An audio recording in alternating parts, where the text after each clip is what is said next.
Right, so hey guys, in today's video I'm going to show you how to fix your Alt Tab key not working.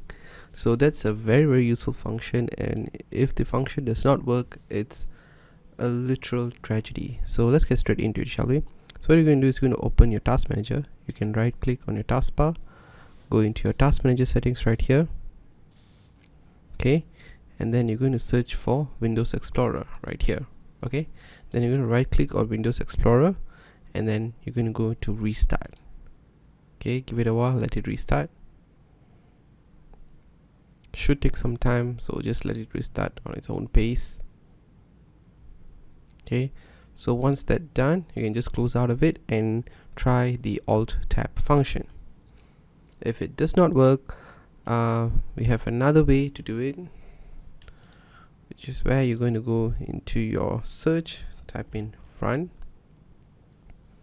Here you're going to type in Regedit, okay, and then click on yes. Okay, so this opens your Registry Editor.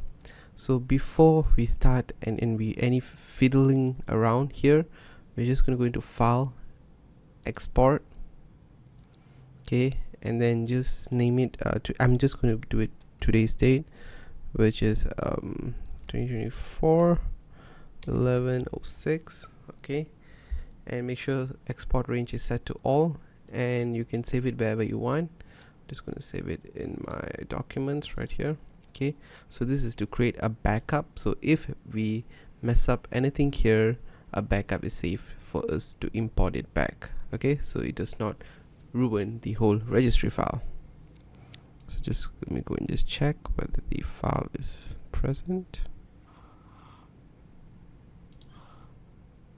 Okay, so you can see the file's right here, so I can import it back. Okay, give it a sec. Registry Editor is not responding. What you're going to do is you're going to go into your H key current user, then you're going to search for control panel, click on that, okay, just double click on that, and then you're going to go into searching for desktop right here, desktop, click on that, and here you'll find something foreground log timeout, double click on that. Okay, here you can see you have value data. What you're going to do is just follow my lead, click on the decimal, okay, don't set it to hexadecimal, make sure the decimal is checked, and whatever's here, just enter 0, okay, just delete everything and enter 0, okay, then click on OK and close this, and now let's restart our system.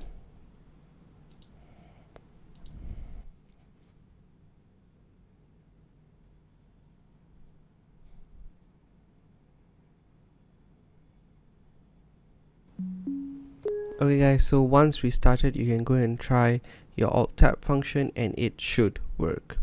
Okay, if your system feels corrupted, you can just go back into the Registry Editor and import the file that we just backed up, and everything should be back to normal. So that's all for this video guys. I hope it helped, and yeah, thanks for watching folks.